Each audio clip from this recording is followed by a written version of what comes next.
Assalamualaikum warahmatullahi wabarakatuh. Salam sejahtera untuk kita semua. Yang terhormat, Bapak Dr. Agus Rusianto, Sarjana Hukum Magister Hukum, Hakim Tinggi Pengadilan Tinggi Medan selaku narasumber pada hari ini. Yang terhormat, Bapak Abdul Aziz, Sarjana Hukum Magister Hukum, Hakim Tinggi Pengadilan Tinggi Medan selaku moderator. Yang terhormat, Hakim Tinggi, Hakim Ad Hoc, Hakim Justisial Pengadilan Tinggi Medan.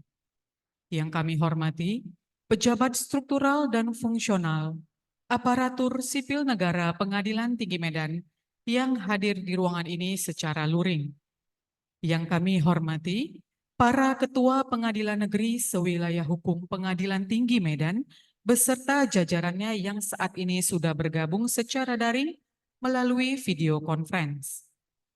Bapak dan Ibu yang kami hormati, kita haturkan puji syukur kehadirat Allah Subhanahu wa Ta'ala, Tuhan yang Maha Esa, karena atas berkat dan hidayahnya, kita semua dapat bersinergi dan berkumpul bersama dalam melaksanakan kegiatan bimbingan teknis dan administrasi yudisial Pengadilan Tinggi Medan dan Pengadilan Negeri sewilayah hukum Pengadilan Tinggi Medan pada hari ini, Jumat 2 Februari 2024. Yang dilaksanakan oleh Pengadilan Tinggi Medan secara hybrid, bertempat di ruang sidang cakra Pengadilan Tinggi Medan dan melalui Zoom Cloud Meeting. Untuk mengawali rangkaian acara kita pada hari ini, marilah kita menyanyikan bersama lagu Kebangsaan Indonesia Raya dilanjutkan dengan himne Mahkamah Agung Republik Indonesia. Hadirin dimohon berdiri.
Hadirin disilakan duduk kembali.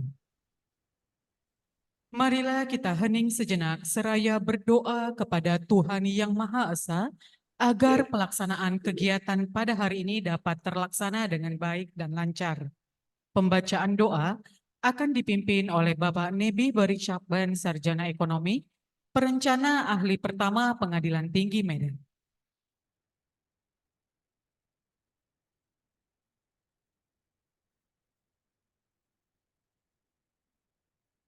Assalamualaikum warahmatullahi wabarakatuh.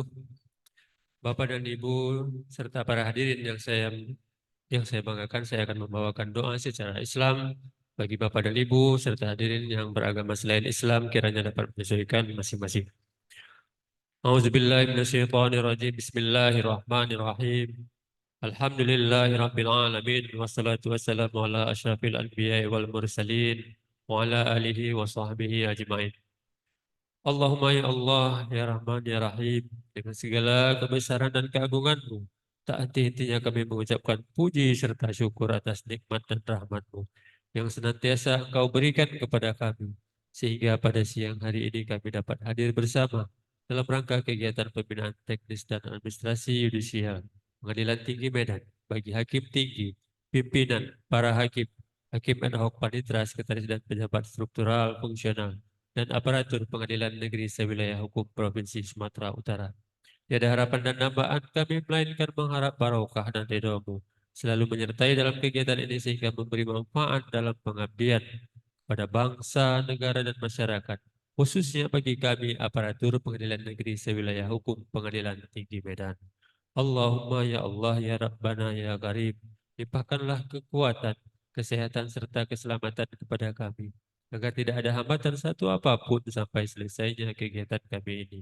Jadikanlah momen kegiatan bimbingan teknis ini sebagai sarana pembelajaran bagi kami untuk meningkatkan kemampuan dan pemahaman kami, sehingga dapat diterapkan dan mempermudah pekerjaan di setiap satuan kerja kami demi menuju peradilan yang agung. Ya Allah, ya Ghafur, ampunilah dosa dan kesalahan kami, kesalahan orang tua kami, pemimpin-pemimpin kami, dan orang-orang yang telah mendahului kami. Terimalah doa kami. Rabbana atina fid dunya hasanah wa fil akhirati hasanah wa qina azabannar. Subhana rabbika rabbil izzati amma yasifun. Wassalamun alal mursalin. Walhamdulillahi rabbil alamin. Assalamualaikum warahmatullahi wabarakatuh.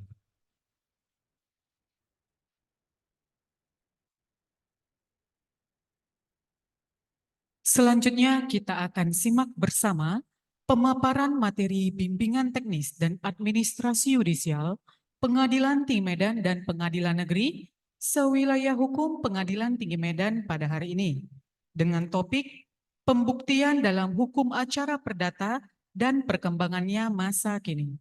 Bersama kita sudah hadir narasumber yaitu Bapak Dr. Agus Rusianto, Sarjana Hukum Magister Hukum, Hakim Tinggi Pengadilan Tinggi Medan, dan moderator Bapak Abdul Aziz, Sarjana Hukum Magister Hukum, Hakim Tinggi Pengadilan Tinggi Medan.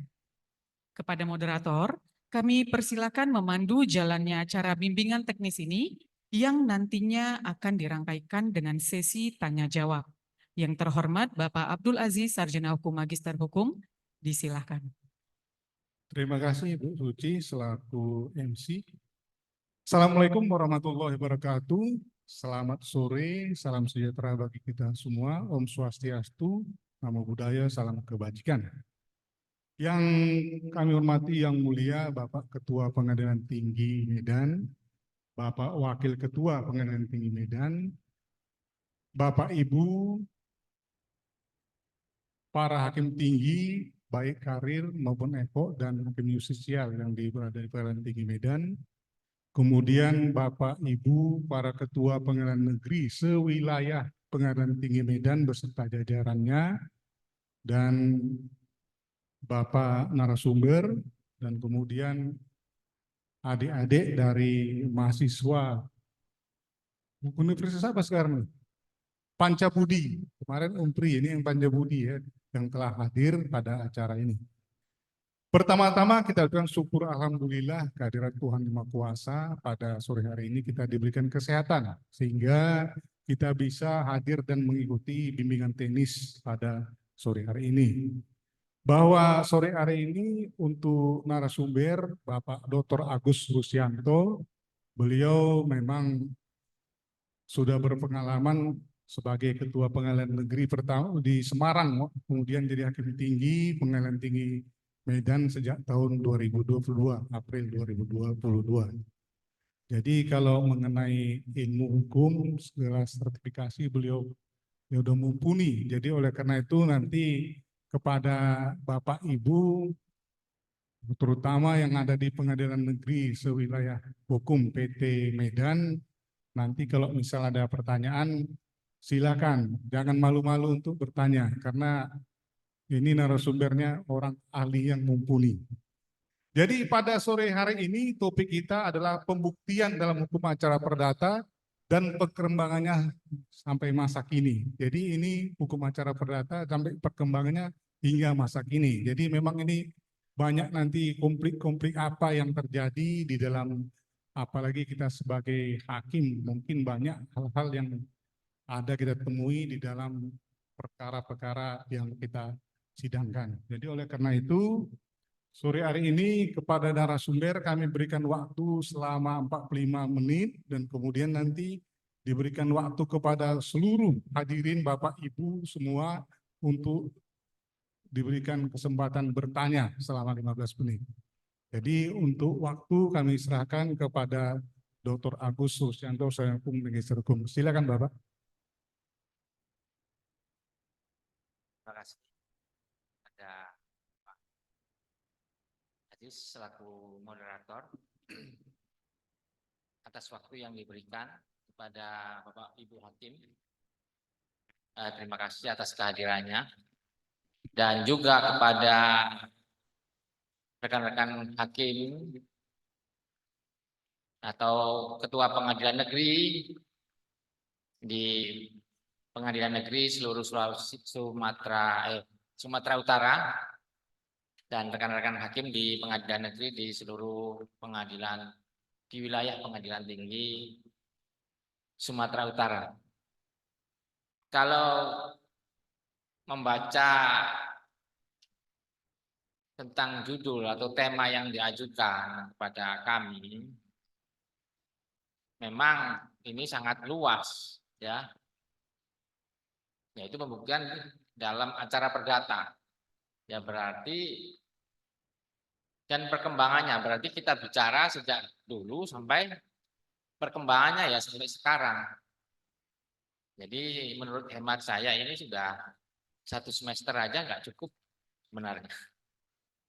Iya, ini termasuk masih HR, RBG, banyak hukum acara yang di luar HR, RBG, ada niaga, ada kepailit, ada haki, ya itu banyak sekali dan bermacam-macam untuk pembuktiannya itu. Ada persaingan usaha, ya, karena selalu berkembang. Kalau ditanya kekhususan, kita akan lari kemana-mana. Karena pembuktiannya juga berbeda-beda, alat-alat buktinya juga berbeda-beda dalam perkara perdata sekali. Juga termasuk di persaingan usaha, itu pembuktiannya juga beda. Di situ juga ada bukti ilmiah juga ada di sana. Dan itu yang mengawali malah. Jadi untuk menyampaikan ini yang saya sampaikan sungguh memang terbatas. Tidak mungkin kami bisa menyampaikan semuanya. Kalau dianggap memang kurang, ya pasti kurang karena banyak hukum acara perdata khusus.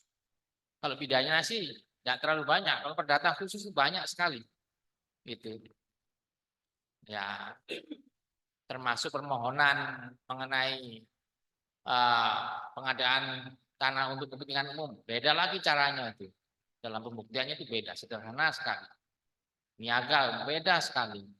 Jadi kami hanya menyampaikan secara umum. Tidak kami secara khusus. Kalau secara khusus habis tidak cukup. Dalam 1 semester aja tidak cukup. Itu sebagai pengantar. Kalau ada komplain, ya ini kok hanya segitu. Ya, yang saya sampaikan ini secara umum saja. Kalau memang nanti ke sana ya boleh-boleh saja. Ya. Jadi kalau kita bicara tentang pengertian hukum pembuktian ya yang saya sampaikan seperti ini karena banyak macamnya, yaitu adalah keseluruhan aturan tentang pembuktian yang menggunakan alat bukti yang sah sebagai alatnya. Bukti yang sah tentunya disampaikan di dalam peraturan perundang-undangan dengan tujuan untuk memperoleh kebenaran melalui putusan atau penetapan hakim. Kenapa penetapan masuk? Iya, bisa saja penetapan perlu pembuktian. Permohonan juga perlu pembuktian. Meskipun sifatnya bukan kontradiktor, ya. Jadi semua di persidangan mengajukan permohonan tetap perlu membuktikan meskipun hanya salah satu pihak. Jadi dalam hal apapun saya kira Bapak Ibu Hakim sudah mengerti ya, sudah paham, nggak perlu saya jelaskan lebih lanjut. Nah, kalau kita bicara tentang hukum perdata, ya basicnya selalu kita bicara seperti ini, positif Wetelek Bois teori. Kenapa ini masih kita pakai? Karena basic hukum pembuktian dalam perkara yang basic ya, itu masih HIR, RBG, yang lain kan perkembangan. Jadi saya sampaikan yang sementara yang ini dulu, positif Wetelek Bois teori, yaitu teori pembuktian menyatakan bahwa hakim terikat secara positif terhadap alat bukti menurut undang-undang di mana jika hakim sudah menganggap terbuktinya suatu perbuatan berdasarkan alat bukti, maka ia dapat menjatuhkan putusan tanpa membutuhkan keyakinan, misalnya ketik ya. Jadi pembuktian formal tidak perlu. Yang penting ya seperti ini, bukti yang sudah nyata oleh diterima oleh hakim. Berbeda dengan negatif Wetelek Bois teori yang diikuti dalam acara pidana. Jadi saya kira kita hanya refreshing aja ya kalau mengenai ini. Nah ini tujuan pembuktian. Memang banyak pembuktian yang disampaikan oleh ahli-ahli hukum perdata maupun hukum pidana banyak. Tapi saya itu mengambil dari bukunya Radbruch ya. Ya, kita ambil dari tujuan hukum itu sendiri. Itu dengan jalan yang seadil-adilnya. Jadi dalam melakukan pembuktian itu caranya harus seadil-adilnya, yaitu keadilan. Yang kedua adalah dengan memberi kepastian hukum bagi pihak yang berperkara maupun terhadap masyarakat pada umumnya. Kenapa ada masyarakat pada umumnya? Ya tentunya tidak boleh putusan itu dalam pembuktian itu tidak boleh melebihi apa yang dituntut. Misalnya milik orang lain kan tidak mungkin. Orang yang tidak bersengketa tidak mungkin dibebani pembuktian. Kecuali kalau dia ditarik sebagai pihak atau intervensi. Nah itulah yang kenapa terikat ke pihak yang lain juga. Kalau masyarakat yang tidak ikut dalam pihak berperkara tentunya tidak dibebani untuk pembuktian. Demikian pula bahwa putusan itu apabila merugikan pihak lain bisa melakukan perlawanan kalau itu sudah jadi putusan. Dan tentunya yang terakhir adalah memberikan kemanfaatan. Ya, pembuktian itu manfaat pasti harus dalam tujuan pembuktian pada akhirnya harus bermanfaat. Bermanfaat kepada siapa? Tentunya kepada para pemohon atau penggugat untuk memberikan keadilan atau kemanfaatan. Jadi tentunya kedepannya dalam suatu putusan ada manfaatnya, ada suatu keadilan di situ dan tentunya ada kepastian hukum agar putusan tersebut dapat dieksekusi kalau memang menuntut untuk melaksanakan perbuatan tertentu atau penyerahan objek tertentu kepada penggugat. Tapi tidak semua menuntut hal yang demikian. Bisa saja hanya deklaratur. Itu pun tetap ada unsur kepastian statusnya supaya jelas. Kemanfaatannya apa? Untuk pembuktian di masa yang akan datang. Jadi di sini kami masih banyak berbicara tentang teori ya.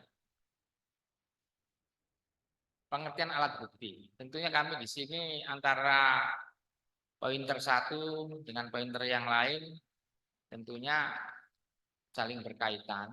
Tidak kami buat sepotong-potong supaya nyambung.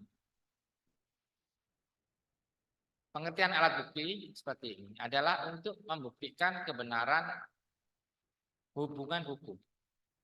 Jadi kita melakukan pembuktian ini tentunya harus melihat alat bukti itu berhubungan hukum enggak dengan objek perkara atau apa yang dipersengketakan. Karena dalam kenyataannya memang ada bukti-bukti otentik, valid dalam perkara kenyataan yang kita hadapi. Ada sertifikat begini. Kalau kita tidak teliti, ternyata bukti-bukti yang katanya otentik itu ternyata tidak berkaitan. Tentunya nilai pembuktiannya tidak ada, meskipun secara fisik bisa kita lihat bahwa buktiannya sempurna ini, otentik ini. Dibuat oleh pejabat yang berwenang, tapi tidak ada nilai pembuktian dalam perkara itu karena tidak ada hubungan hukumnya yang dinyatakan baik oleh penggugat maupun oleh tergugat.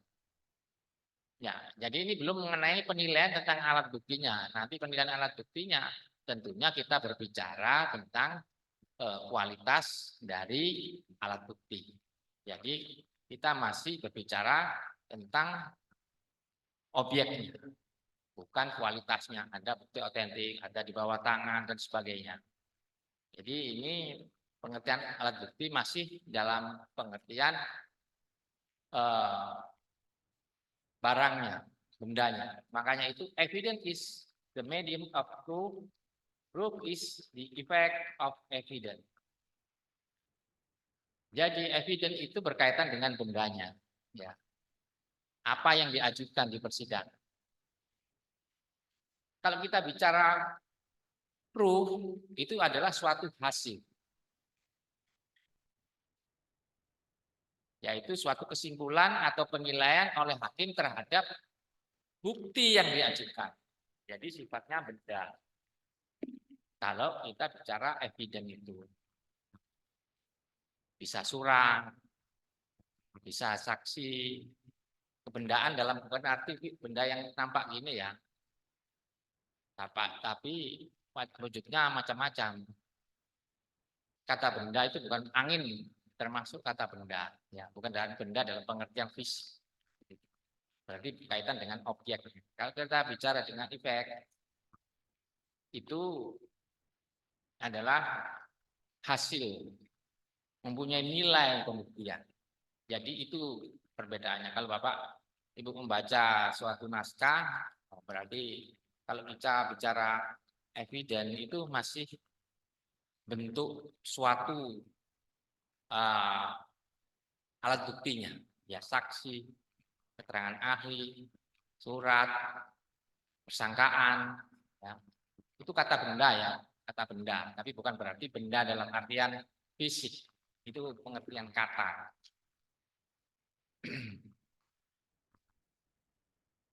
Kalau efek itu hasil bahwa bukti ini menjadi kekuatan pembuktian seperti ini. Itu adalah hasil penilaian terhadap alat bukti yang diajukan di persidangan.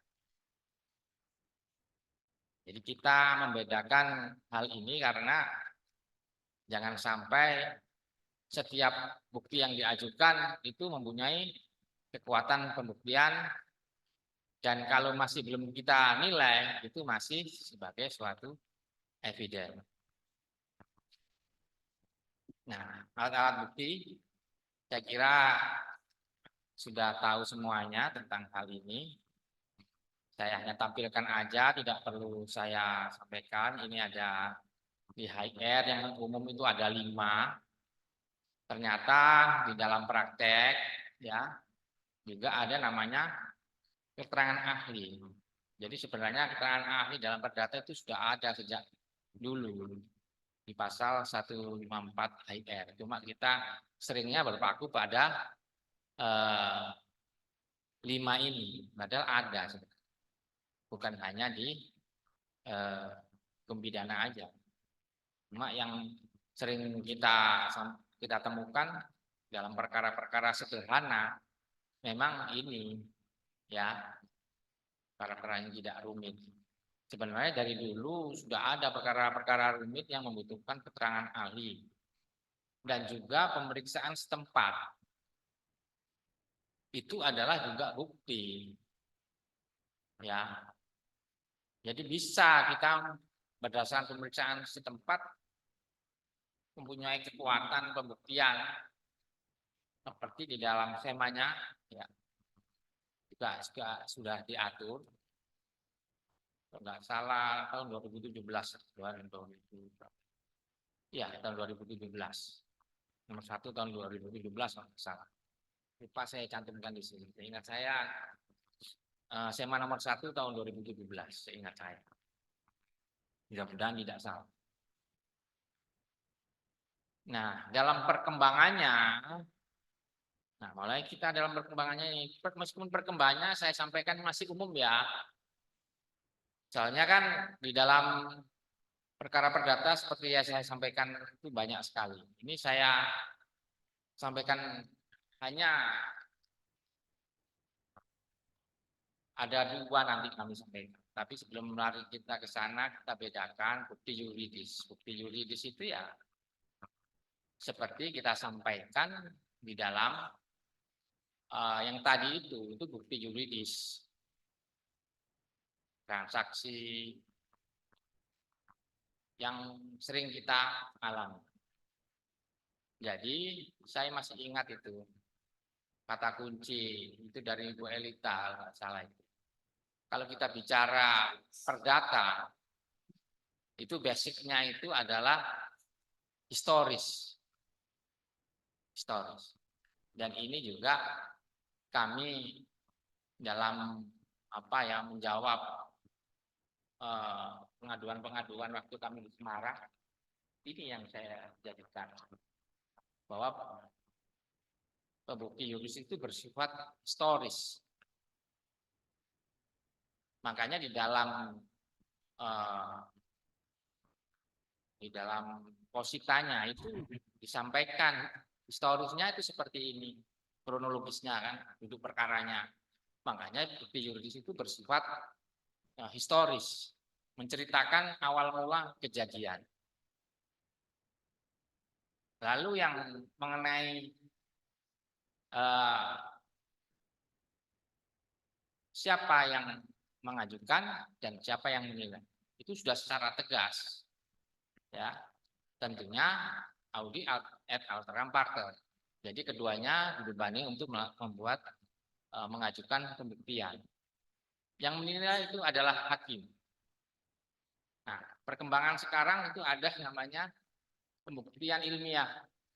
Ya inilah salah satu ya, masih banyak lagi ya. Dan ini memang sangat menarik mengenai pembuktian ilmiah ini. Tentunya pembuktian ilmiah ini bersifat eksakta, bersifat pasti ya. Jadi di masa sekarang nggak perlu lagi bercerita tentang kronologisnya. Jadi faktanya bagaimana? Kita tidak perlu kronologisnya, tidak harus ya. Yang kejadian yang terpenting masa sekarang itu gimana? Kenyataannya sekarang gimana? Teknologi sekarang gimana? Lah, mengenai caranya untuk mendapatkan alat bukti ini tentunya dengan metode sains itu wajib. Metode sains itu wajib. Di metode ilmiah itu wajib. Tanpa metode ilmiah tidak akan mungkin suatu bukti ilmiah dinilai sebagai bukti ilmiah. Jadi dua hal inilah yang menjadi benturan antara bukti yuridis dengan bukti ilmiah ini. Ilmiah titik tekannya adalah suatu keadilan, seperti yang disampaikan tadi. Tapi kalau bukti ilmiah, penekanannya adalah kebenaran. Kalau kita bicara ilmu, pasti kita bicara tentang kebenaran. Kebenaran ilmiah. Nah, kadang-kadang kebenaran ini bertentangan dengan keadilan. Berseberangan dengan keadilan. Nah, inilah yang menjadi permasalahan kita saat ini. Seorang hakim tentu bicara keadilan, kepastian.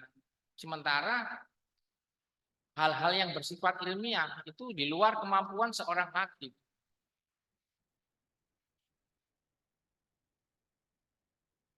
Kalau bukti yuridis sangat ahlilah hakim untuk menilai seperti yang kita sampaikan 7 tadi, sangat mudah.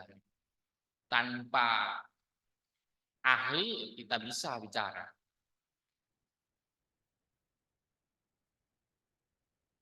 Tetapi kalau kita lari ke ada permasalahan bukti ilmiah, tentunya kita membutuhkan pemahaman tentang bagaimana cara membuktikan, metode apa yang digunakan. Tentunya ini adalah ilmu-ilmu eksak. Ada ilmu alam, matematika, kimia, fisika, biologi. Nah, ini menjadi tantangan bagi seorang hakim. Tentunya kita tidak harus mengikuti ilmu itu. Paling tidak kita harus mengetahui perkembangannya. Nah, inilah kita menyampaikan perkembangan ini memang harus hati-hati. Karena perkembangannya yang begitu pesat, kita bicara sekarang 3 bulan, 4 bulan sudah berubah lagi ilmu. 1 tahun sudah berubah lagi. Nah, tentunya kalau kita yang kiri ini ya, yang terus selanjutnya Pak Chandra ya. Nah, yang biru sama oranye itu ya, itu masih klasik ya. Tanda jam sama itu masih klasik, yang sebelah lagi itu tanda mesin ya, tanda sasaran panah itu yang lebih modern. Kekuatan pembuktiannya adalah kekuatan pembuktian bebas. Artinya diserahkan sepenuhnya kepada pertimbangan hakim. Nah, itu adalah prinsip asasnya seperti itu. Tapi kita tidak bisa dalam tuntutannya sekarang seenaknya sendiri. Kalau dulu itu saja. Tentunya ini akan kalau kita tanpa memiliki lebih dalam, tentunya putusan-putusan kita akan menjadi sorotan. Pasti itu oleh ahli-ahli atau ilmuwan di bidang eksak tadi, ahli-ahli di bidang ilmiah sesuai dengan ilmu masing-masing. Kita menggunakan asas ini supaya kita tetap harus hati-hati. Nah, karena di sini hakim sering berpikiran seperti itu. Boleh, tidak salah, tetapi penggunaannya tetap harus hati-hati. Lalu yang di bawahnya lagi yang tanda jam itu dapat menjadi alat bukti jika relevan dengan objek yang dipersengketakan. Kita juga mulai tajam ya. Kita harus bisa memilah ada relevansinya atau tidak. Secanggih apapun teknologinya, kalau tidak relevan, ya tentunya tidak mempunyai nilai pembuktian. Seperti yang saya sampaikan di depan. Harus ada relevansinya. Tetap itu menjadi pegangan sebagai seorang hakim. Baru kita yang selanjutnya yang tanda mesin ini ya, eksistensi bukti ilmiah sangat penting dan vital. Karena bukti ilmiah mempengaruhi keyakinan hakim dalam pengambilan keputusan pada perkara-perkara tertentu atau khusus. Nah, tentunya ini sangat berpengaruh. Jadi keyakinan hakim, ini keyakinan bukan sebagai alat bukti ya, maksud saya keyakinan itu setiap manusia kan punya keyakinan. Jadi ini keyakinan psikologis ya, bukan keyakinan dalam pengertian alat bukti keyakinan seperti di mana KUHP itu. Ini kayak keyakinan sebagai seorang manusia. Hakim itu manusia, pasti punya penilaian terhadap alat bukti yang diajukan. Nah, ini yang bersifat mutlak, memerlukan metode valid. Makanya metodenya harus valid. Harus valid. Yaitu bukti ilmiah harus diperoleh berdasarkan metode sains. Harus bersifat.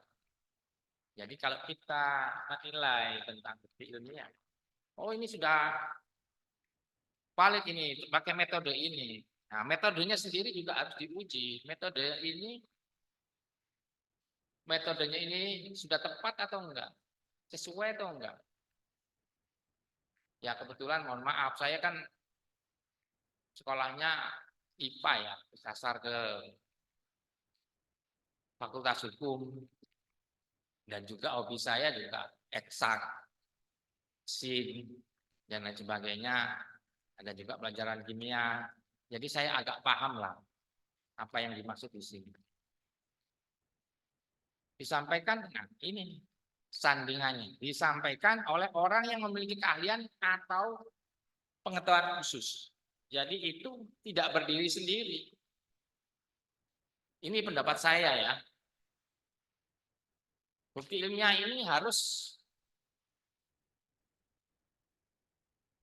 disampaikan oleh seorang ahli. Tidak mungkin hakim tanpa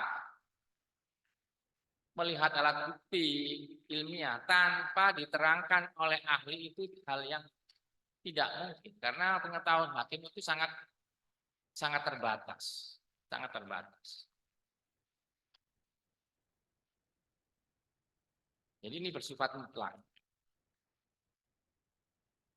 Selanjutnya Pak Chandra. Jadi saya sampaikan ada dua ya.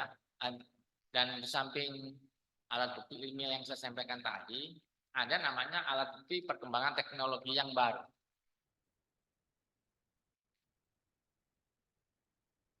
Jadi kalau yang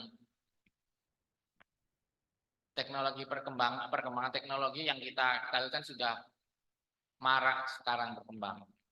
Nah, termasuk mikrofilm, data komputer elektronik. Nah, ini data perkembangan teknologi yang warna apa ini? Kuning oranye yang agak tua ini ya. Mikrofilm, data komputer, itu alat bukti elektronik, hasil foto satelit. Nah, kalau yang sebelah kanan ini ya alat bukti ilmiah tadi. Jadi memang kadang-kadang karena masih belum adanya hal yang bersifat khusus, literatur tertentu maupun ahli-ahli hukum yang berkaitan dengan bukti ilmiah ini sangat jarang, hanya baru beberapa orang ahli hukum yang berkaitan dengan bukti ilmiah ini.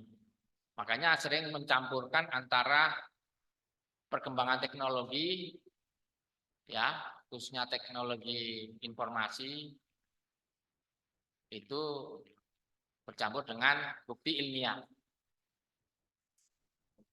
Kalau kita pikir sebenarnya saya yang punya latar belakang IPA itu sebenarnya itu hal yang berbeda. Tapi ada yang mencampur ya silakan aja. Kalau saya sih saya bedakan gitu. Karena yang satu bersifat mekanis, yang satu bersifat kimia atau biologis.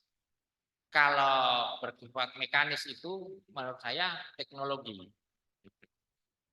Meskipun mekanisnya sifatnya adalah software, tetap bekerjanya dia mekanis. Kalau menurut saya, kalau ada yang menyamakan ya silahkan sah-sah saja karena belum ada yang memilah hal-hal seperti itu.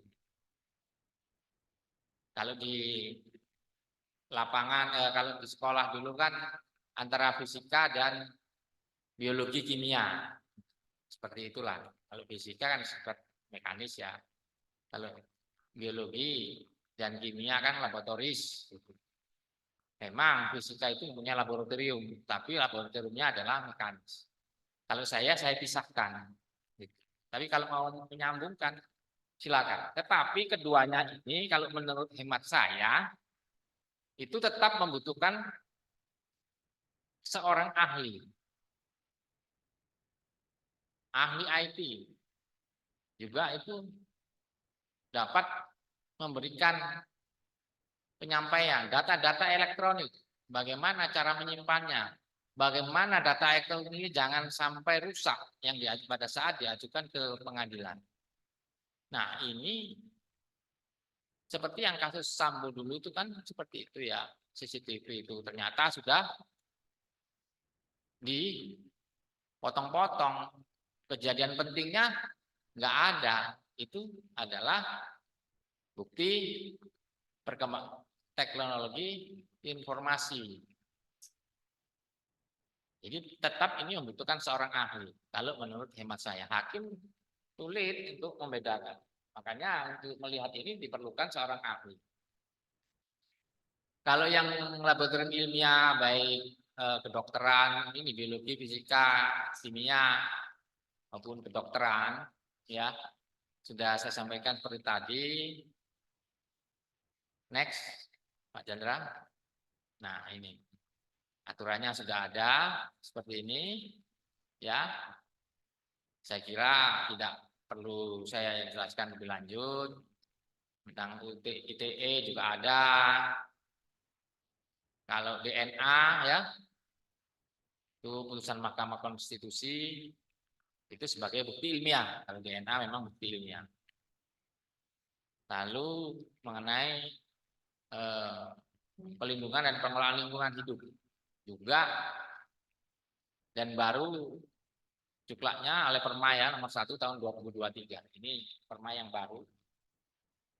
Meskipun undang-undangnya sudah lama, maka sering terjadi permasalahan di lapangan mengenai lingkungan hidup. Maka ini yang saya tahu, karena sering terjadi permasalahan tentang lingkungan hidup, makanya Mahkamah Agung membuat perma tentang pedoman mengadili perkara lingkungan hidup. Tentunya terhadap lingkungan hidup ini harus bersertifikat. Wajib itu. Karena kalau tidak ada ya itu kan soal lain. Seharusnya ini wajib. Karena mempunyai pembuktian yang signifikan. Pak Chandra?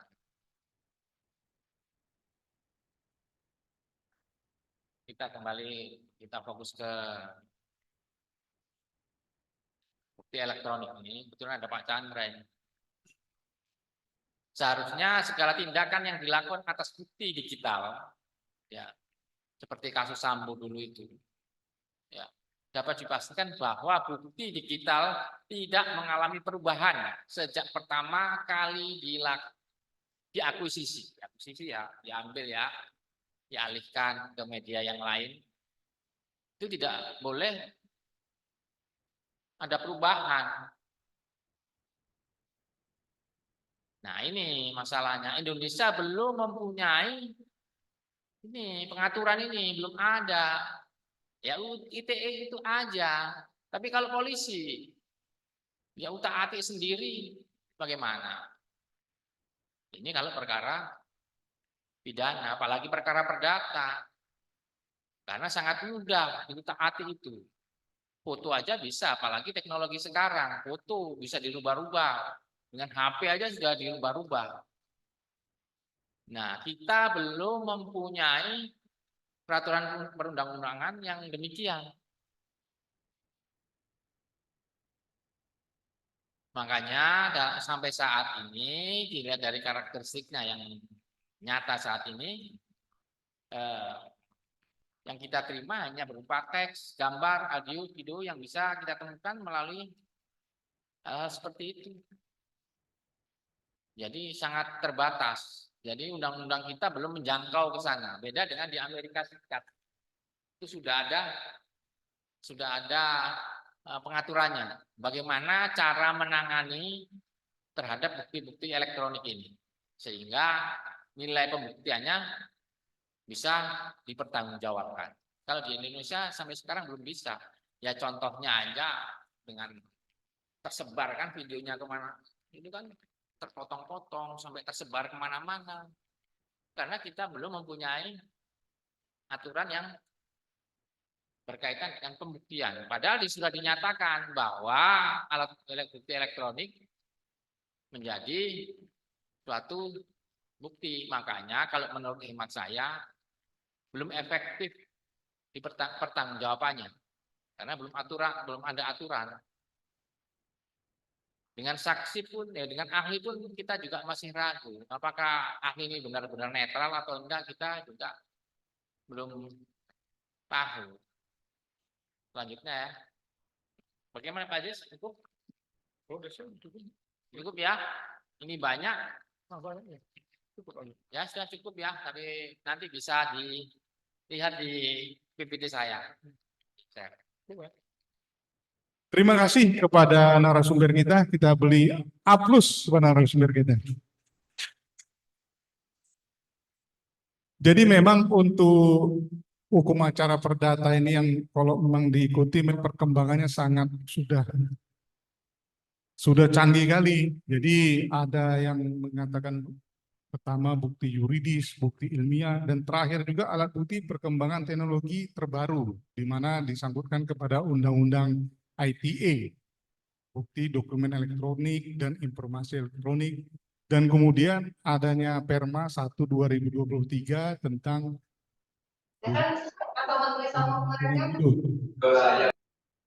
jadi oleh karena itu kami berikan kesempatan kepada Bapak Ibu yang ada di Pengadilan Negeri Sewilayah PT Medan, kalau memang ada masukan atau pertanyaan-pertanyaan terhadap materi yang disampaikan narasumber tadi, kami berikan waktu. Silakan Bapak Ibu.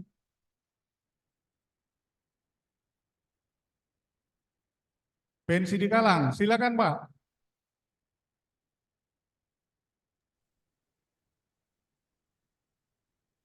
Baik, selamat siang. Terima kasih atas kesempatannya. Nama saya Johannes, Hakim Pengadilan Negeri Sidikalang. Saya mengajukan pertanyaan mengenai alat bukti dalam hukum acara perdata. Tadi sempat disebutkan bahwa membuktikan secara perdata adalah membuktikan secara historis. Namun demikian, dalam prakteknya, kendala yang sering kami temukan di sini ialah pembuktian terhadap sengketa tanah dalam adat, izin dalam perkara adat. Seringkali tanah yang harus dibuktikan adalah tanah yang latar belakangnya terjadi di masa yang sangat lampau, misalnya sebelum masa kemerdekaan, sehingga saksi-saksi yang tersedia itu hampir tidak ada, bahkan tidak ada sama sekali.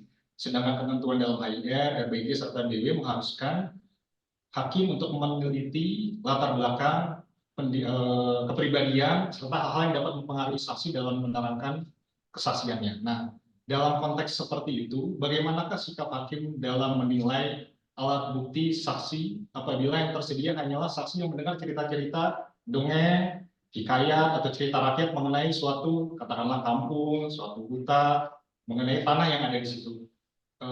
Kemudian saya juga ingin menanyakan pertanyaan yang kedua, Pak. Tadi sempat juga disebutkan mengenai alat bukti elektronik. Tadi disebutkan alat bukti elektronik kita belum memiliki pengaturannya.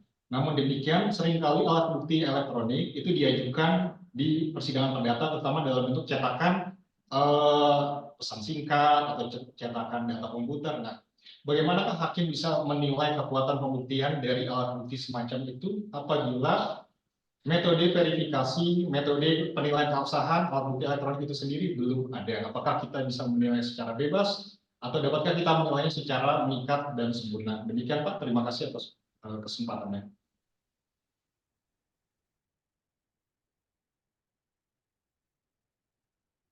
Bagaimana mungkin dari rekan-rekan hakim tinggi ada mau menanggapi?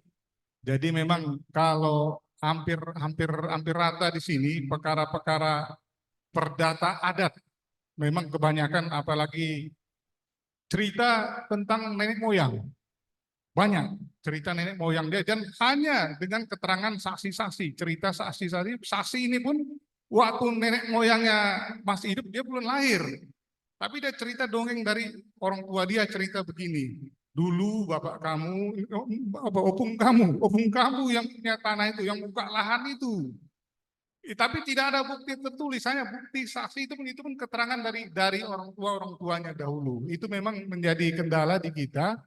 Jadi apakah terhadap pembuktian secara historis tadi, dan menurut yang dari Hakim PNC di Galang tadi, itu bisa dijadikan bukti atau bagaimana menurut hakim, keyakinan hakim kah atau bagaimana? Karena kan kalau kita di perdata ini kan bukti positif, bukan kalau di pidana negatif wetelek tambah keyakinan hakim kan gitu. Ini positif wetelek gitu. Jadi oleh karena itu kalau mungkin dari bapak-bapak, ibu-ibu dari hakim tinggi ada tanggapan terlebih dahulu, kami persilakan.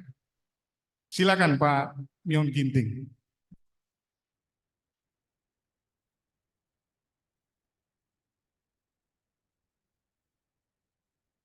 Terima kasih, moderator yang luar biasa dan pemerasaran yang sangat-sangat luar biasa. Ini pertanyaan memang mengangkut saksi yang memberikan keterangan menurut cerita. Kalau nggak keliru saya, bahasa Spanyolnya ini saksi testimonium do auditu. Ninnahala. Itulah kalau bahasa dari Perancis di kampung kami sebelah kanan utara. Kalau menurut tadi sudah diterangkan oleh pemerasaran tadi, alat-alat bukti itu sudah ada yang diatur di dalam HIR maupun ARPG. Dan juga sudah ada hal-hal yang diatur tentang bagaimana saksi-saksi tersebut di dalam KUH Perdata, kalau tidak keliru saya, 1874, 1900 sekian dan 0 sekian Perdata. Khusus untuk mengenai keterangan saksi testimonium do auditu, menurut kami itu terserah hakim, karena keterangan saksi tersebut bukan merupakan pembuktian yang sangat kuat. Kalau hakim mengkaitkan dari keterangan-keterangan seperti kita bilang, ada surat, ada saksi, ada pengakuan, ada persangkaan, dan juga dari sumpah, ini hanya merupakan pendukung saja kalau menurut kami. Kalau tanpa ada didukung alat bukti yang lain, keterangan saksi testimonium do auditu, tidak bisa kita jadikan satu fakta untuk membuktikan satu perkara. Itu pendapat kami, mungkin ditambahi oleh Bapak dan Ibu Hakim yang lain. Silakan. Silakan, mungkin dari Pak Kurniayani. Ada? Sama. Pak Berlian, ada Pak Berlian.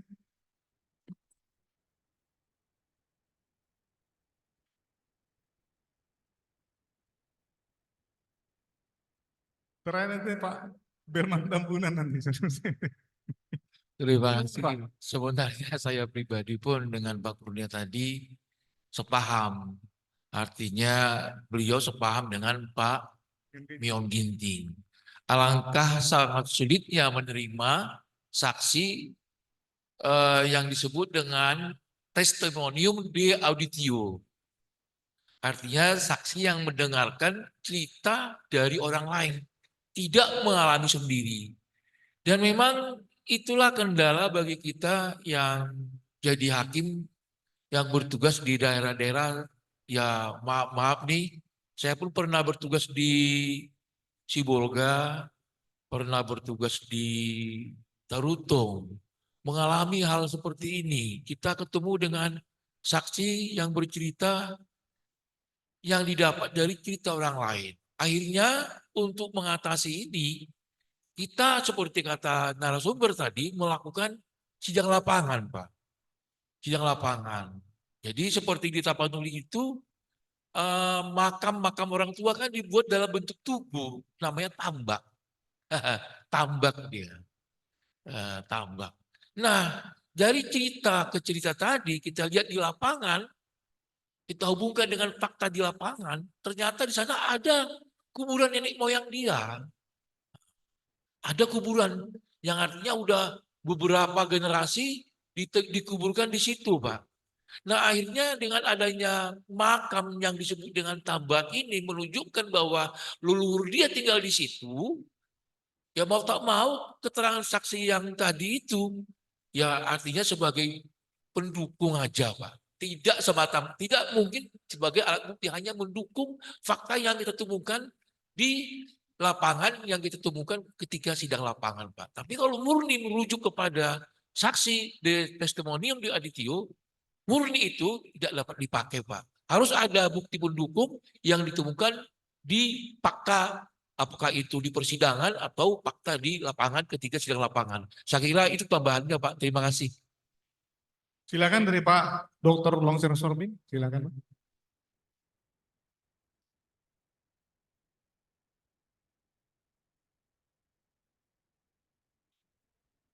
Terima kasih Pak. Mohon izin saya ini asli Pak, penduduk di Sumatera Utara dan berasal nama saya.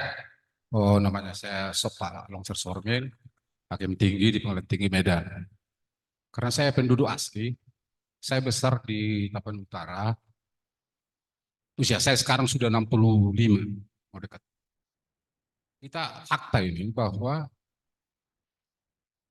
kepemilikan tanah misalnya, terutama tanah, itu sebagian besar tidak didukung oleh bukti surat. Ya, saya kira teman-teman mengakui ini. Karena apa? Ini dari turun temurun, dari kakek saya sampai 3 generasi, 4 generasi ke atas itu nggak pernah pakai surat, Pak. Dan kita jujur kita nggak mengenal surat, ya. Paling ada data dari gereja, catatan di gereja mana kelahiran mungkin ada yang tertib administrasinya. Kepala desa tidak seperti yang di Jawa. Saya sudah 10 tahun lebih tugas di Jawa, sudah sedemikian rapi, terutama yang bekas jajahan Belanda. Semua dokumen-dokumen SKT, giring, itu lengkap. Tapi kalau di daerah Sumatera Utara, khusus Tapanuli Utara, itu sebagian besar ya, tidak memiliki dokumen. Nah, bagaimana sikap hakim? Ini sudah kita hadapi, saya sendiri menghadapi perkara pembukaan kampung, hutan. Salah satu perkara di pengadilan yang nggak usah sebut ya. Si hakim itu menolak gugatan penggugat karena si penggugat tidak dapat membuktikan secara tertulis bahwa kampung itu adalah milik mereka, persekutuan, hutan.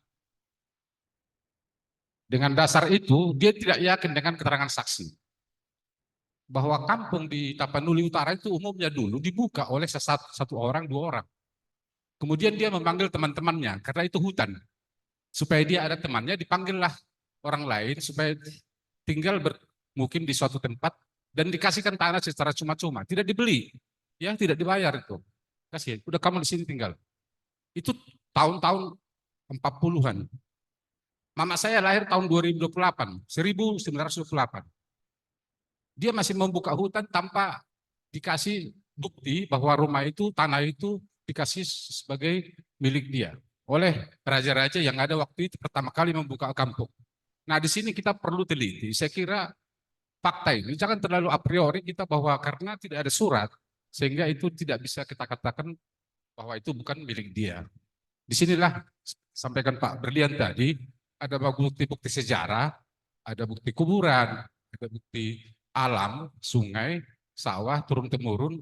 Walaupun dia secara yuridis, saksi itu tidak bisa membuktikan sebagaimana yang kita pakai selama ini dalam hal menilai keterangan saksi.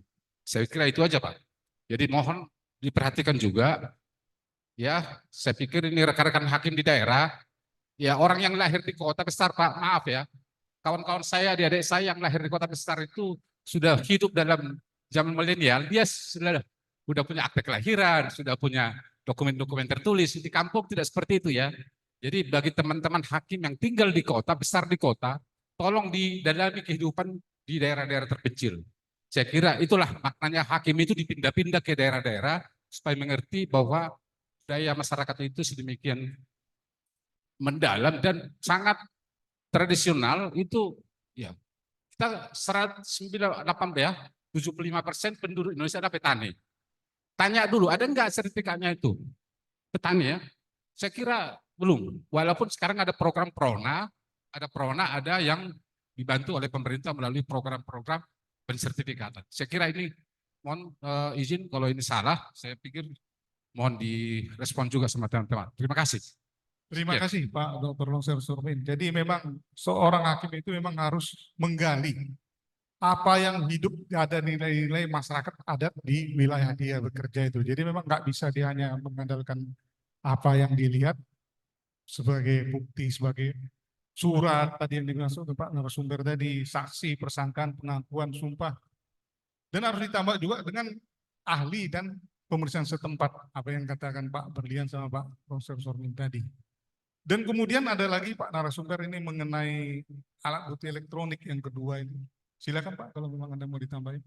Oke, terima kasih ya. Saya juga sependapat sebenarnya, cuma perlu saya tambahkan di sini kalau berkaitan dengan tanah seperti yang memang rata-rata itu kecenderungan bersifat historis. Entah historis secara penguasaan fisiknya maupun mengenai pengurusan tanahnya secara formil. Kalau kita mengenai materialnya adalah bagaimana dia memperoleh atau menguasai tanah itu, dan formilnya adalah caranya bagaimana dia mendapatkan hak-hak dengan bukti tertulisnya. Kalau kita bicara tentang tanah, tentunya ada suatu, saya kurang tahu persis ya di sini atau bagaimana berlaku atau tidak. Kalau kami di Jawa itu kita perlukan tentang besit ya, menguasai. Juga ada jurisprudensi 20 tahun atau 30 tahun yang besiter dengan itikat baik, deguter traum. Jadi hak besit yang beritikat baik. Itu aja yang perlu saya tambahkan. Kalau memang nggak jelas ya rata-rata ya di situ kita anggap sebagai besiter. Terserah dia nanti kalau saya ya, kalau dia menguasai situ nggak pernah ada gangguan setelah bertahun-tahun, 20 tahun, 30 sudah moyang-moyangnya, masa kita usir? Tentunya sepanjang di dalam perolehan itu tidak ada hal-hal yang menghalanginya secara hukum selama 20 tahun berturut-turut, ya besit itu yang kita anggap sebagai dasar, sehingga kita tidak bisa menyuruh orang sudah 20 tahun, 30 tahun tidak ada gangguan. Jadi rata-rata ya kita anggap itu dia yang menguasai, belum memiliki. Kalau memiliki ya tentunya harus dengan proses-proses yang lebih lanjut. Dengan alat bukti elektronik, sudah saya sampaikan di atas, ya karena kita belum ada yang dimaksud dengan aturannya itu, cara menyimpannya, cara menyampaikan bukti elektronik itu jangan sampai rusak, jangan sampai ada intervensi, jangan sampai ada yang hilang. Kita belum ada, tapi mengenai syarat-syarat sebagai alat bukti elektronik sudah jelas diatur di pasal 6 boleh. Nah, sekarang akhirnya bentuknya print, kertas. Untuk supaya dibaca oleh hakim, print lagi. Tentunya ini sudah perlakuan-perlakuan yang tidak sesuai dengan aslinya.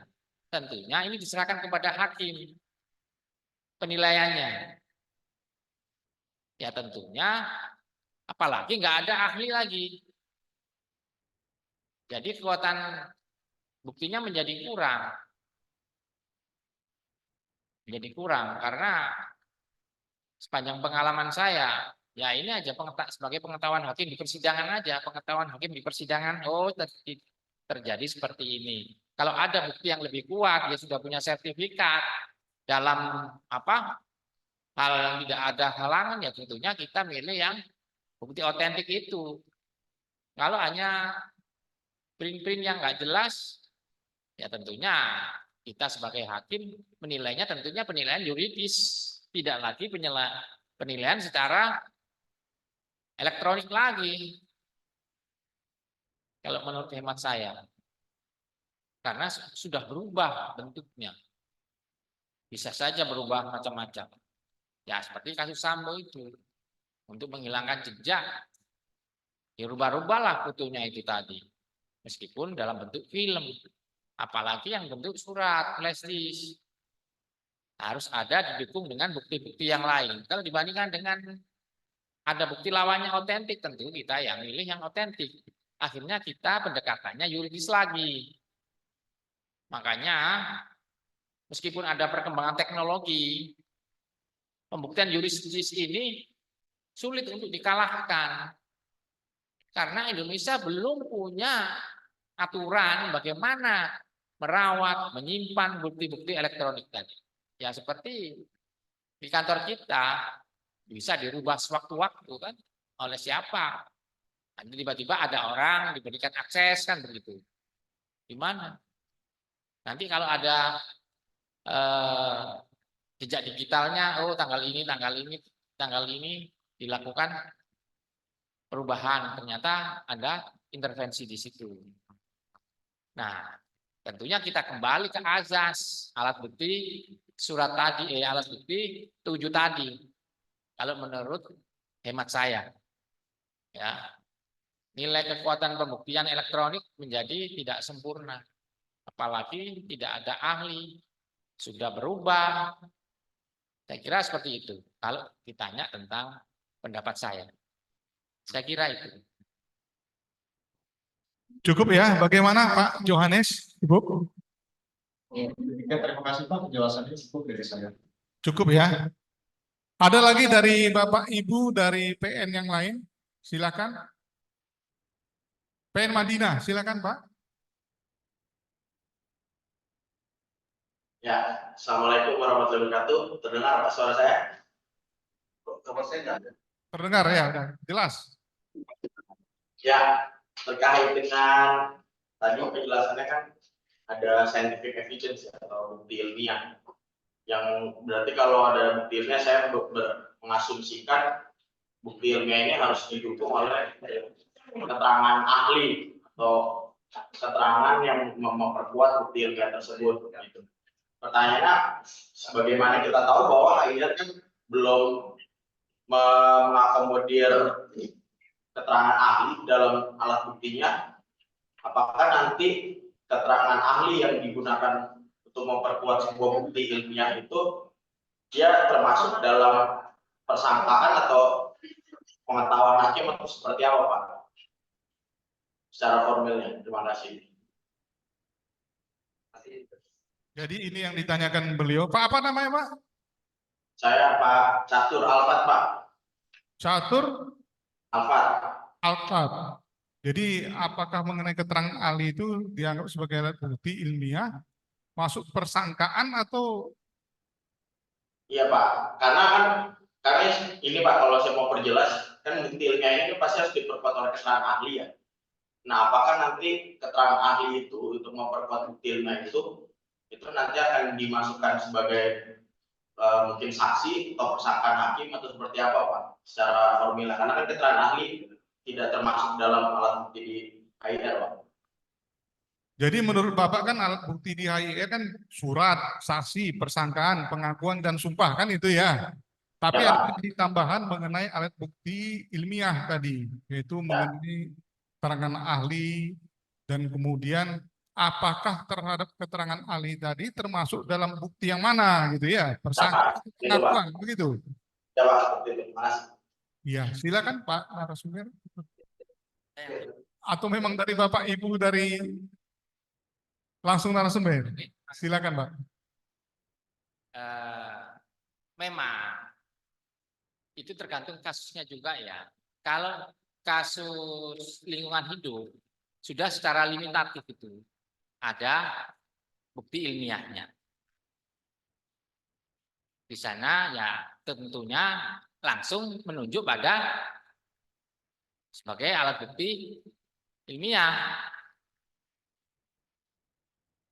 Di sini tolong Pak Chandra itu alat bukti lingkungan hidup tadi. Jam alat bukti belum sampai ke sana ya. Di permanya.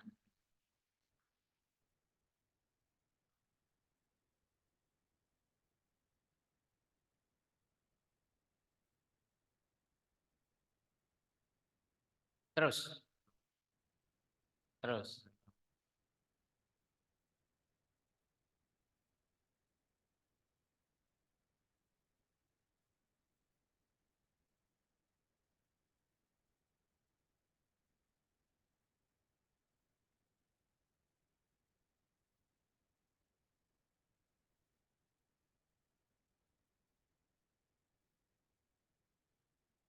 Nomor 15.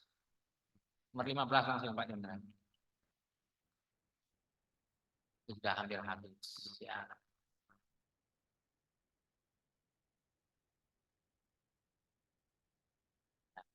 Ya. Nomor 15. Nah, ya ini ada ya kalau kita bicara lingkungan hidup. Kalau kita misalnya masalah tanah, ngapain kita pakai bukti ilmiah? Kan tidak semua suatu perkara perdata itu membutuhkan bukti ilmiah. Gitu loh. Kita kan juga harus berpikir ya, apakah kita masalah sengketa tanah, apa kita memerlukan bukti ilmiah, perlu diuji itu sertifikatnya asli apa enggak, kan gitu, enggak mungkin begitu. Jadi kita harus berpikir secara presisi. Kan enggak semua perkara perdata itu memerlukan bukti ilmiah. Tentunya kalau lingkungan hidup dituntut.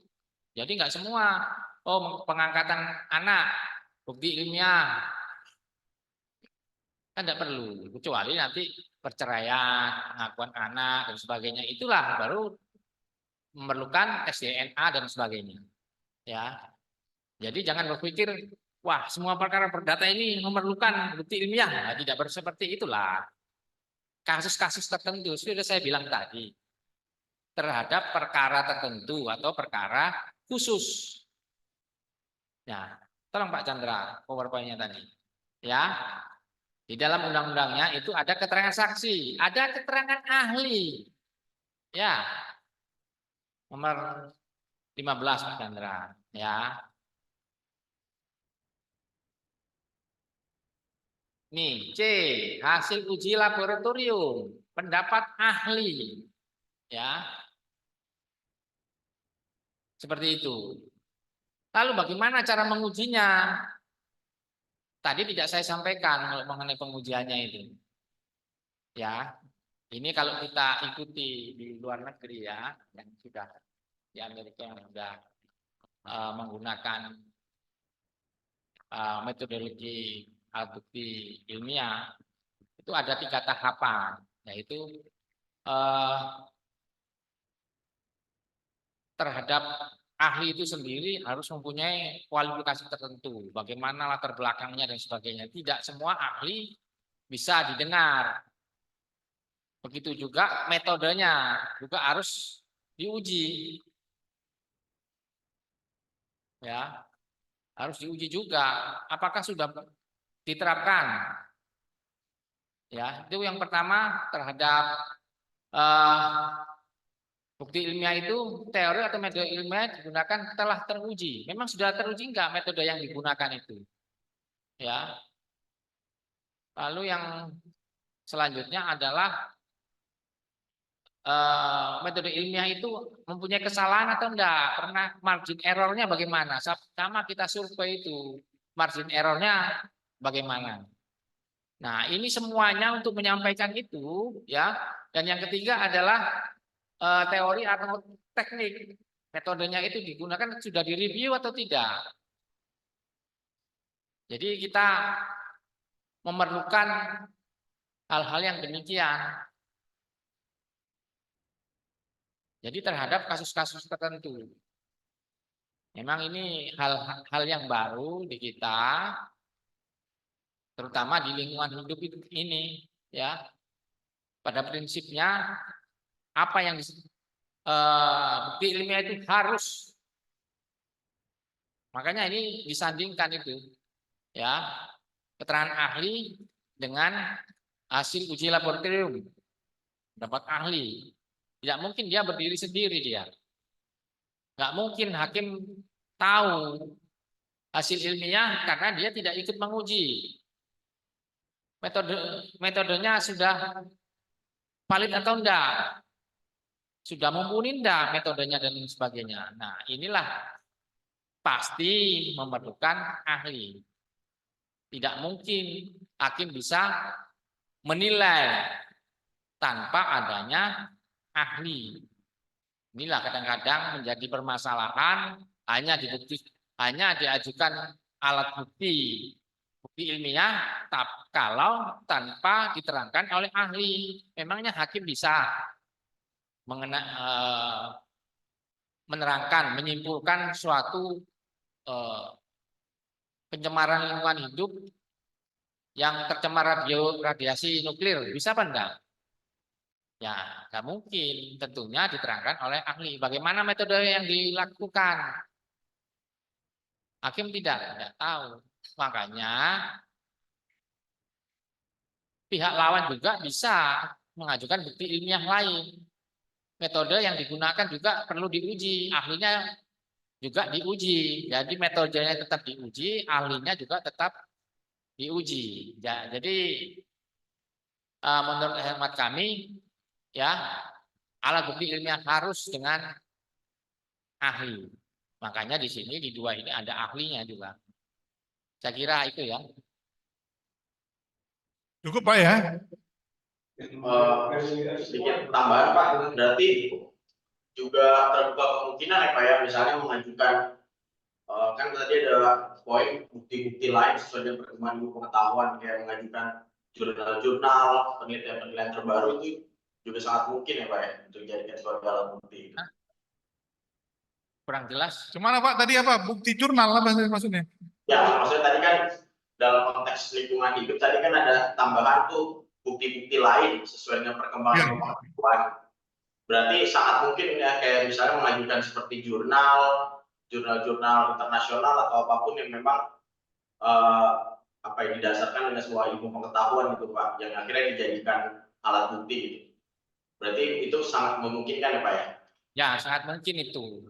Itu untuk mengetahui, untuk menguji metode yang digunakan. Kemampuan ahli itu sendiri. Kemampuan ahli, dia pernah menulis jurnal apa dia? Kita tanya. Pernah jadi ahli apa saja? Pendidikannya bagaimana? Punya enggak di dalam organisasi tentang keahliannya itu? Itu semuanya ada di jurnal. Juga metodenya, sudah terkenal atau enggak metode yang digunakan? Makanya itu, jurnal-jurnal itu juga penting untuk mengetahui kualitas dari metodenya maupun kemampuan ahli itu sendiri. Ya, misalnya ada jurnal bahwa ahli ini menulis dan terkenal di luar negeri. Nah, berarti nilai ahlinya itu kan sangat bagus. Begitu. Ini yang saya baca ya, saya bukan ngarang ini ya. Saya baca sendiri. Ya. Cukup ya? Saya nggak ada lagi Pak Chandra, cukup ya?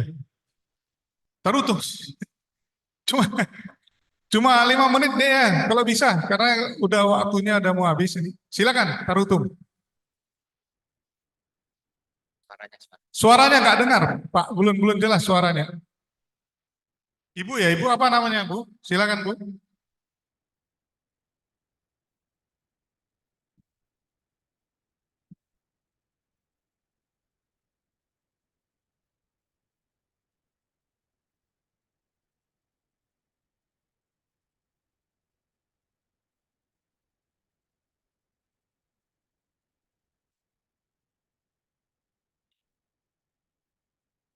Alatnya enggak.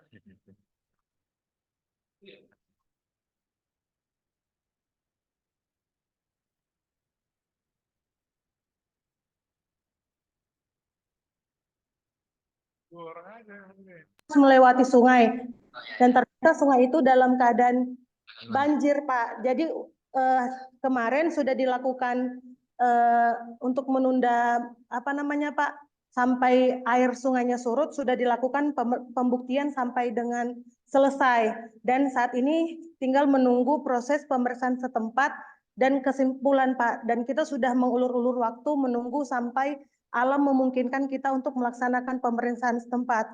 Pertanyaan kami Pak, sebagai hakim apa yang harus kita lakukan Pak? Apakah kita terus menunggu sampai dapat dilakukannya pemeriksaan setempat atau kita dapat menyimpangi ketentuan SEMA yang mewajibkan kita melakukan pemeriksaan setempat apabila objek perkaranya itu Ya, udah bisa kami simpul. Jadi pada waktu mau turun PS, ternyata lokasi yang mau di PS banjir. Kemudian karena nggak bisa PS, ditunda PS-nya. Ya, Pak. Kemudian setelah penundaan ternyata banjir lagi. Kemudian ditunda lagi. Jadi masuk pertanyaannya, apakah bisa kita nunda-nunda itu untuk PS? Apakah memang kalau memang kita tidak laksanakan PS bisa kita putus? Kan gitu maksudnya. Ya, Pak. Iya, silakan Bapak kalau memang ada yang mau menanggapi. Oke. Ya, silakan. Coba dibaca di SEMA ya. Seingat saya 1 tahun 2017. 7 ya, 2007 ya. 2007 kalau nggak salah. Pokoknya belakangnya 7. Nanti saya cari ada. Jadi PS itu harus kesepakatan Bu ya. Gitu, kesepakatan para pihak. Jangan sampai nanti para pihak saling keberatan. Sampaikan aja kepada para pihaknya itu. Satu. Dan kedua, relevansinya terhadap putusan itu. PS itu. Sangat menentukan enggak ini PS ini. Gitu. Hakim harus bisa menilai sangat relevan enggak ini PS ini. Sehingga penting kan gitu. Dan pelaksanaannya harus dengan kesepakatan pada para pihak. Kalau mereka nggak sepakat, barulah hakim menentukan apa. Belum mereka ada apa? Ada dua yang berbeda. Ya, bagaimana caranya diambil suara bulat? Kalau enggak, ya hakim harus menentukan. Perlu tidak? Saya tidak bisa langsung mengambil kesimpulan ditunda. Laksanakan aja nunggu PS. Praktek kami seperti itu, ya. PS ini itu relevan enggak? Kedua, kesepakatan para pihak ini untuk melakukan PS itu sangat penting. Mungkin ada Bapak Hakim yang senior bisa menambahkan. Silakan dari Pak Dr. Longsen Sormin atau Pak Kurniayani. Di kampung. Saya kalau pulang kampung banyak keluhan ini. Paling tidak kalau saya 2 hari 3 hari di kampung udah 4-5 orang datang mempersoalkan tanahnya Pak. Jadi yang famili juga ini dari opungnya, dari kakaknya, dari mana-mana persoalan sengketa sekarang karena nilai tanah makin naik, sementara tanah tetap luasannya. Orang juga berebut. Datang orang dari perantauan ke kampung bukan bawa roti kaleng kongguan Pak. Sekarang yang dibawa apa meter Pak. Dulu kan kalau perantau pulang kan bawa roti. Oh semua tetangga diundang datang kasih roti gitu. Tapi sekarang enggak. Perantau datang ke kampung itu bawa meter. Dulu tanah opung saya ini, kamu tempat. Nah itu juga adik-adik yang di daerah ini wajib ini di PS ya. Tadi Pak penyaji tadi Pak Agus sudah nyampaikan. Kalau tanah itu jadi sengketa objeknya tanah, itu wajib. Karena bagaimana nanti mau eksekusi kalau pada saat pelaksanaan putusan kabur itu. Ya, kondisi tanahnya bagaimana? Ada apa di atasnya? Kok batas-batasnya, luasan dan segala macam identitas tanah ya. Tapi memang prakteknya di lapangan tidak semudah yang kita pikirkan. Karena saya pernah nangani objek perkara sampai 30 hektar. Kan nggak mungkin kita jalani 30 hektar. Ya, tapi usahakanlah PS ya, diusahakan PS ke lapangan dengan segala konsekuensinya mungkin. Tapi kalau ada ancaman ya, di kampung saya juga saya tahu itu ada di gunung. Gunung yang dijadikan untuk hutan tanaman industri. Di dekat rumah saya itu. Saya tahu itu. Saya tahu bahwa rekan-rekan dari PN itu datang dan kembali tidak jadi. Saya juga mengalami seperti itu. Tapi usahakanlah, paling tidak kita punya, kalau di Bandung saya coba pakai apa itu, apa namanya zaman sekarang, satelit. Ya drone bisa satu, yang kedua dulu masih pakai Google Map, GPS. Saya buka di Google Map, Saya buka langsung, kelihatan itu daerahnya. Ya, saya buka Google Map, oh ini perumahan yang sekian puluh hektar. Karena nggak mungkin sekian puluh hektar dijalani. Coba Google Map saya rekam, saya print. Ini yang jadi saya patokan kepada para pihak. Oh ini kampungmu ya, ini hutan-hutannya. Iya ini Pak. Oke, cukup mendukung. Ya, coba dengan Google Map, dengan GPS itu kita manfaatkan tadi ilmiah ya, ilmiah juga. Saya pikir itu Pak. Ya, tapi tambahin Pak ini, silakan. Sama di apa juga di Sibuhuan ya Pak ya, kampungnya Pak, Sibuhuan. Terima kasih. Sebagai gambaran, pernah ada kasus nyata. Di Jakarta, ketika dilakukan PS, dulu tanahnya di situ, tetapi ketika dilakukan PS tidak diketemukan lagi objek perkaranya, karena tanah itu sudah menjadi sungai dengan dibangunnya banjir kanal timur. Kan nggak mungkin meletakkan objek perkaranya dikuras dulu sungainya. Jadi ketentuan Mahkamah Agung memang mewajibkan kalau objek sengketanya itu tanah harus dilakukan PS. Begitu juga kalau eksekusi menyangkut tanah itu harus dilakukan konstatering. Ya, pemeriksaan setempat lagi. Kalau mengalami kendala seperti itu, ketika objeknya sudah tergenang air, luapan banjir menjadi sungai. Yang penting formalnya sudah dilakukan.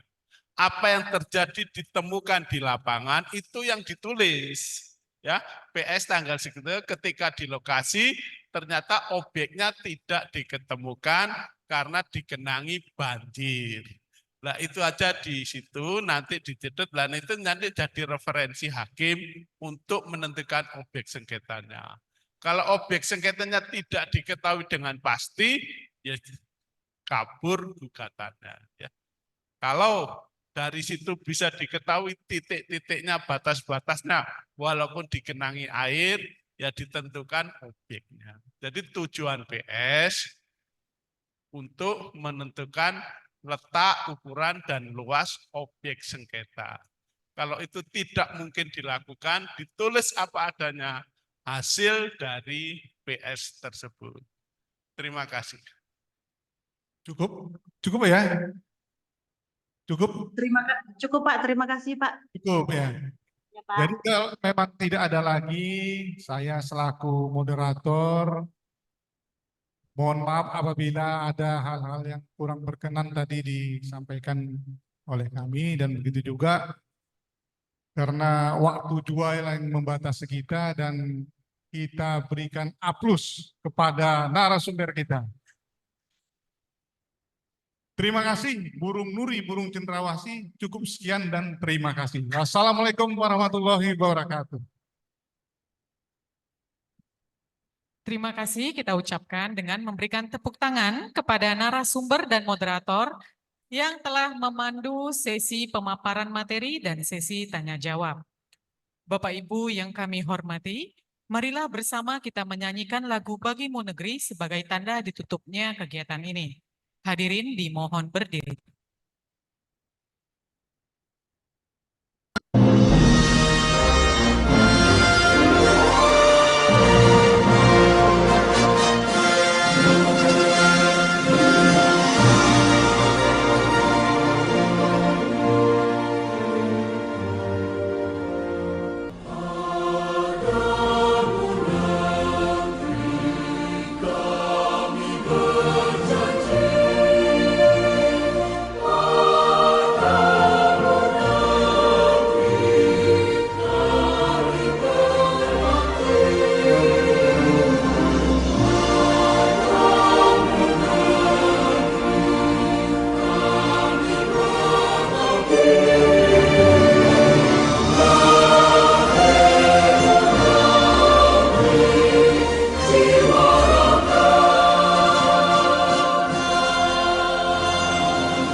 Hadirin disilakan duduk kembali. Tidak terasa kita sudah berada di penghujung acara. Kami sampaikan terima kasih atas kehadiran Bapak dan Ibu. Mudah-mudahan acara ini menambah kompetensi bagi kita semua. Saya Sauci selaku pembawa acara pamit undur diri. Wabillahi taufik wal hidayah. Wassalamualaikum warahmatullahi wabarakatuh. Selamat sore.